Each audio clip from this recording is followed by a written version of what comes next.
expect us to be in some of the most disaster relief locations for these particular people, serving these particular people. So I want us to be in Louisiana. I want us to be in Oklahoma. I want us to be in Kansas and in North Carolina. You know, we won't be building in the Valley anymore, but I anticipate HUD and FEMA being our premier partners for these homes to actually be dropped, and for, you know, these federal agencies to be on our side when it comes to.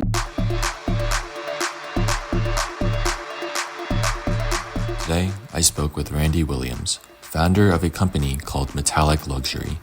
Metallic Luxury focuses on developing sustainable housing by upcycling shipping containers to create affordable and modular homes that are also climate resilient.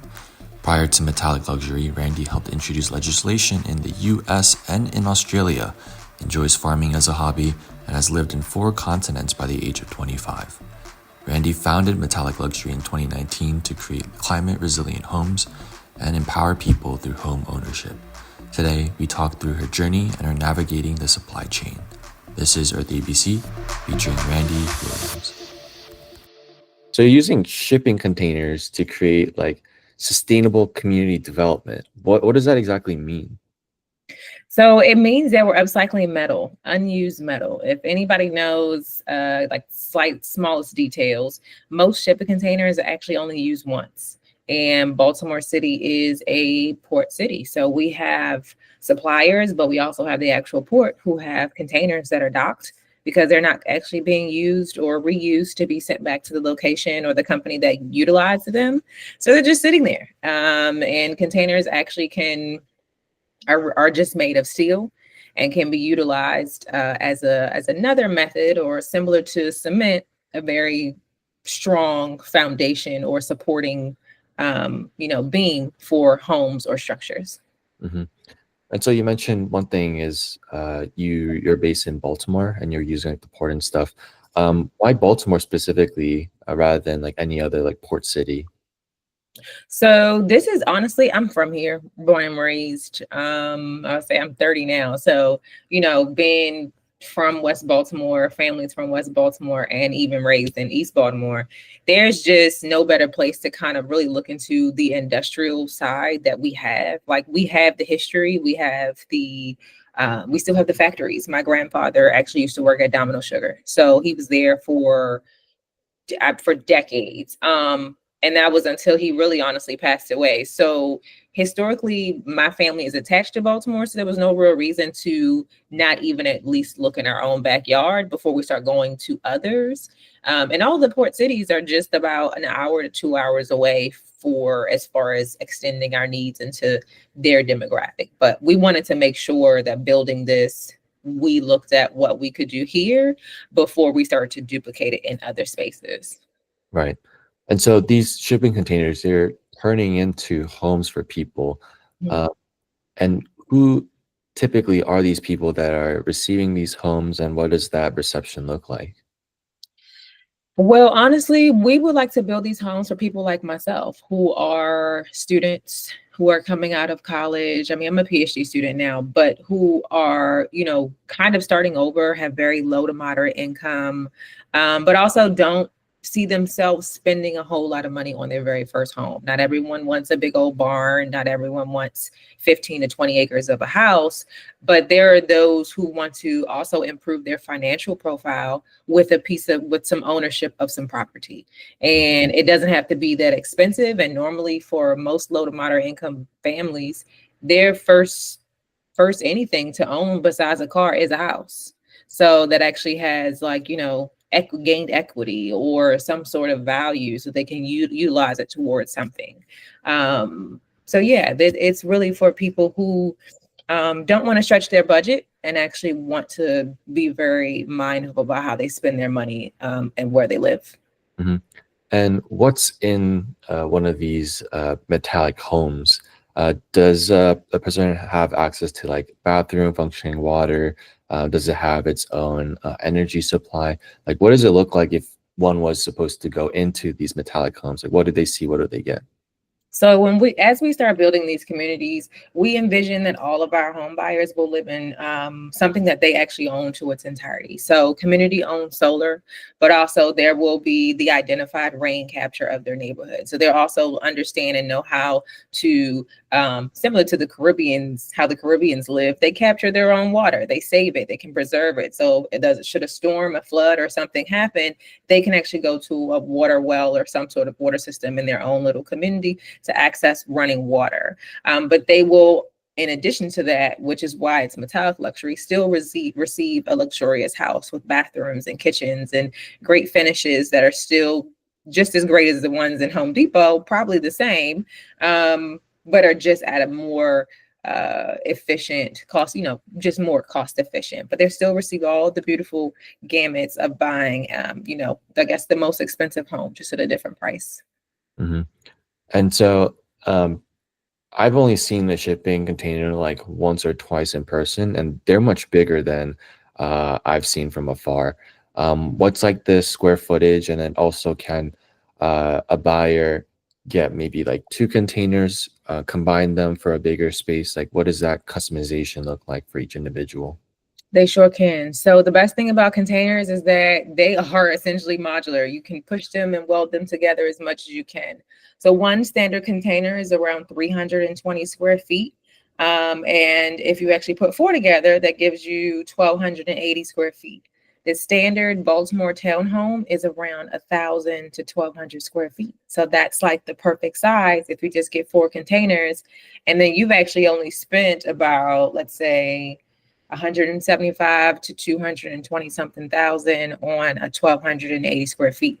You can actually get 960 square feet for about almost 150,000. So you're still within that affordable range with a sizable house, whether it's for seniors, disabled, or traditional people who don't have visual disabilities, or non-visual disabilities that can function inside of a nice size house. Mm-hmm. Got you. And then in terms of the location of these homes, like sure you can buy like a metallic home, but you need somewhere to put that home, right? Yeah. So where do these people determine like where they could put this home and then live? So you can put them anywhere that the city or your state will allow them. As of last year, November, we actually introduced supporting legislation with Councilwoman Felicia Porter of District 10, modular container and tiny home legislation. So it should actually be passed sometime this year, but we introduced all of the language last year to the full city council body. Although containers were approved in the building code beforehand, there were still additional nodes and modes that needed to be approved to make sure they can order a modular house. Because of course, modular homes come from factories and they're shipped in. So that means there's just a different component. They're not built on site. So they can be assembled in 3 days once they actually arrive to that location. So the container home can actually be placed on any city that allows it on some land, as long as you have the dirt.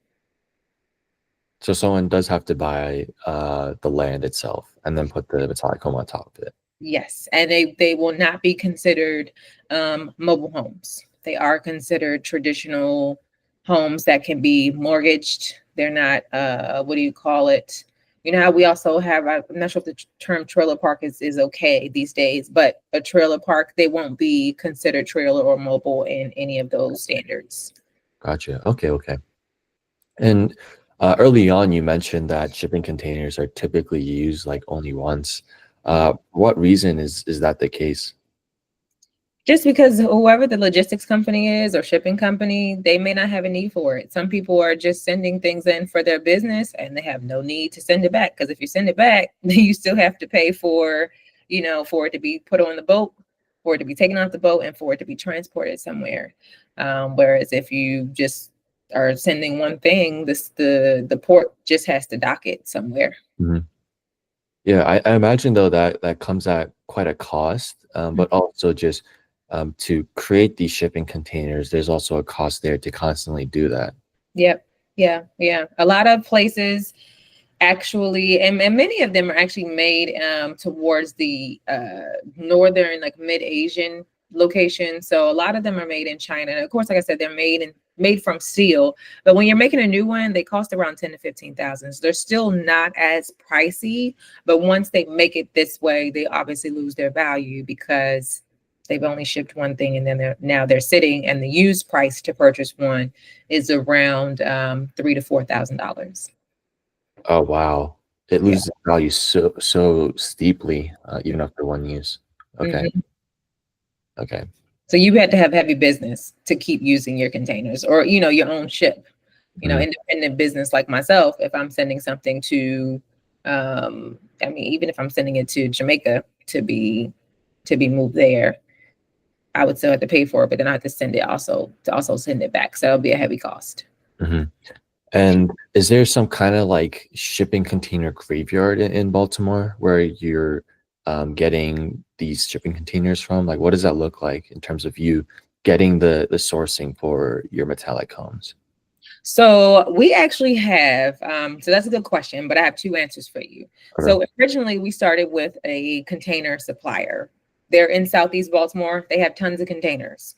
And before COVID, our containers were actually $2,000 to $3,000. They weren't that expensive at all. We had a huge cost savings. Originally, like I said, we started with the container supplier, but because of the modular growth and our access to different facilities and different community partners, we've been able to transition into having modular manufacturing facilities. So our container manufacturing facility is in China, and then our timber manufacturing facility is actually in Baltimore. So all of the containers will come from China, and the timber side will come directly from a facility here in the city. And what exactly is the timber being used for? Timber people, well, not every customer is actually open to a full container house, and they may actually want to see if they can, if the home can still be climate resilient, but made with wood. So we give them the option of their home being able to be produced from a local Baltimore manufacturing facility, and that just means that it'll decrease some of their shipping costs. That it'll be flatbed shipped through the city. We won't have to have any road closures, and everything can most likely still be done in the less than 5 months time frame. hmm And so, other than your suppliers, you have to pretty much like furnish these like metallic homes. So, what do the partnerships look like on that front? So we're actually still trying to figure out how we're going to furnish them on a scale level versus a how do you put it? What's the best word for this? And I don't really have the word for it, but kind of like a fix and flip model. So there are some there are some developers who only have 3 pieces of land, which means they don't need that many homes. If they want to ship in all of the materials, they can, because like if they order containers, they're going to be getting all of the materials. They're going to be signing off on all the materials before they actually reach the United States. But if they so choose to say, we don't need that much tile. I know a place in Baltimore City that can source a similar tile, or we'll just choose a different one for these 3 homes to cut costs, or just because they just want to change it, they don't have to ship it in. So not all of the pieces that they'll receive are mandatory, so that they know that they can save money, or so that they can design the home in which they envisioned. Right. And so, like, I think just as it is, where you're using shipping containers after they're being used, Mhm. that's a pretty sustainable way to just use what's already been used. I Yeah. know that's kind of circular talk, but it just kind of reminds me of like circular economy. I don't know if it ties back to the supplier originally, but what are some other hidden sustainable aspects of your business and the supply chain related to it? Well, honestly, the biggest view or option of it all is to utilize all these different projects to figure out how Baltimore can house its own manufacturing facility for, you know, as a measure to upcycle unused metal. And that's just because we have so much of it that we need to put it to use And then we need to integrate the different climate resiliency nodes that it supports, because containers also can withstand 125 miles per hour. We see the fires happening, they're fireproof, which means they actually do help prevent fires transferring between the house based on utilizing steel. But we can also utilize the traditional utility systems. So they are very integrative into the traditional construction process that we have, but we can take everything from the port that is being unused and influence a new way of green building, green usage, green consumer usage for our home buyers right here in Baltimore City. So that's the biggest vision, to be honest. So that we can start to really ensure or advocate for all of the climate resiliency measures that can be answered just by doing this one thing. Right. And in that process, like you get to also influence job creation. And I think that would be absolutely huge. And so throughout your journey, legislation has been like a big part in trying to support like sustainable living in this problem that you're solving. How has that process been, like finding the right person to talk to, convincing them, and having them be like a champion for all your efforts? Oh, it's hell. It's hell on high water. It's one of, so my background actually is in public administration and public policy. So I'm like compliance, writing policy, all those things is what I know. And I knew it was going to take a long time. But as you can see, we started this in 2019 and we didn't get anything on paper until 2024. So that meant calling the permitting department, calling the planning department, sitting in on meetings, emailing councilmen. I emailed all types of councilmen. I mean, I asked as many questions as possible, showed up to their dinners or legislative open sessions for their neighborhoods, just to gauge what they were open to, listening to as far as improvements. And honestly, talking to Councilwoman Porter, it just stuck. I think this was probably 3 years of a relationship in the making, pretty much. I mean, we had been friends and acquaintances in passing early before this, but once we knew we had something tangible to work on, it started to make everything started to come in, started to be more cohesive. But also she pays attention to climate policy, as well as she's in South Baltimore. So she's in the district that has been, historically affected by our industrial, revolution that we've had, all the factories that we have, the homes and the water supplies and the air pollution. They have many different issues going on, but she needs between West and South Baltimore, she needed a lot of the redevelopment, so this was very kind of timely, but it took a while. It takes a while. It takes a lot of advocating, and it takes a lot of just showing up as an advocate for yourself and your product. And for a while, it removes itself from being about the product. It really, you have to own in on, or we had to own in on it being about the people and why it was important for the people to experience this, but also what this would do for Baltimore's economy. For sure. I know like economy within Baltimore is like a big topic as of late and for some number of years now. In terms of climate and where local government stands, what have you noticed about the current sentiment, and then within the last 5-10 years about how they feel about climate change and the action that they want to take and the level of action? They're still very slow, still very, we're snails. Unfortunately, they believe that it's happening, but they don't know how to put the pieces together to say how it's affecting everyone. For example, Baltimore experiences a number of floods. Based on the professors that I have at Morgan State University, they have informed and educated me that the highest level, or the community that has the highest away from the sea level is Park Heights. And that's to the tune of like 400 plus feet, which says a lot, because if we know anything about Baltimore zip codes, many of the zip codes still don't fit into flood insurance. When you go to buy a home, they don't give you flood insurance. You actually have to have a zip code that's in it so that they can add it to your homeowner's insurance. Or if a flood does happen at your house, it's not covered, because the first thing they're going to ask you is, did the rain come from inside your house or did it come from outside your house? Now, if you can't tell, they'll send someone to help you figure it out. But if they ever find a way and means, say the water came, that is rainwater and it came from outside, they will not cover it, which means the expense is now on the homeowner. Now, I experienced this because my first home, before I had to let it go, flooded 6 times.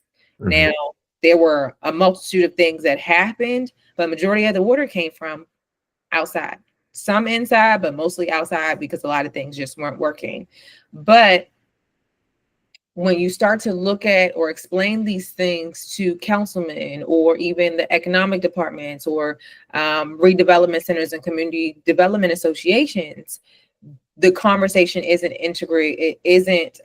integrated to identify how home ownership is affected by climate change, and then how much it's actually going to cost the homeowners if moving into these neighborhoods. So if you're moving in South Baltimore, you're going to experience a flood. But is your house are you even eligible to buy that flood insurance, or do you have to force the hand of the insurance companies for them to add it? Mhm. So Yeah. those are the conversations that we have to really dive into, because that's what Baltimore is experiencing. Go someplace else, then they may have heavy storms or, hurricanes, et cetera. It's a different type of insurance conversation, et cetera, as far as placement, economic development, and handling business. Mhm. Yeah, it's quite a shame, like, some zip codes just block people out from flood insurance just because of technicality and stuff. Mhm. In addition to, like, sustainability, like, what other conversations do you think that you and your sustainable venture need to have in the next, like, 2, 3, 5 years? I think we need to have conversations about access to land and our lender capability, because to be honest, like if you go to a Lima One, like how people do fix and flips, Lima One won't lend us money, or Lima or Lima One, one or the other. They won't lend us money because the house isn't being built on site. A lot of fix and flip companies have said that we don't do modular. We don't have the underwriting for that, so we can't include it. That's so then now I have to build on site, but now that wood that I'm building with, or the containers that I'm building with, is exposed to rain. So now you're increasing my accessibility or receptiveness to rust or to mold.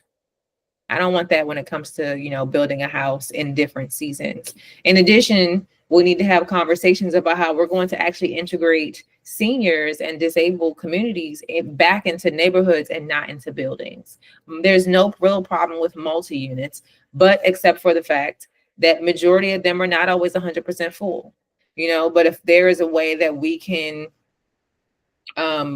start to pair their social security benefits or their disability benefits to receiving acute care in their home, in a neighborhood in which they can still walk around in and still be, or however they are mobile, that are still ADA compliant, then I would like for that to, those conversations to happen so that they still feel like they're included and not just pushed off. But that's also because Baltimore has a huge senior community, and we need to pay attention to what their needs are as well, especially with housing and acute care.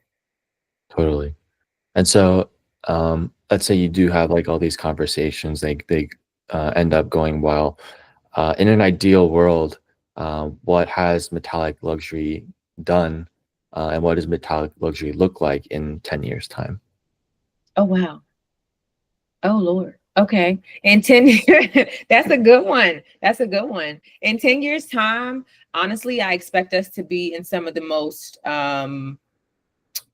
disaster relief locations for these particular people, serving these particular people. So I want us to be in Louisiana. I want us to be in Oklahoma.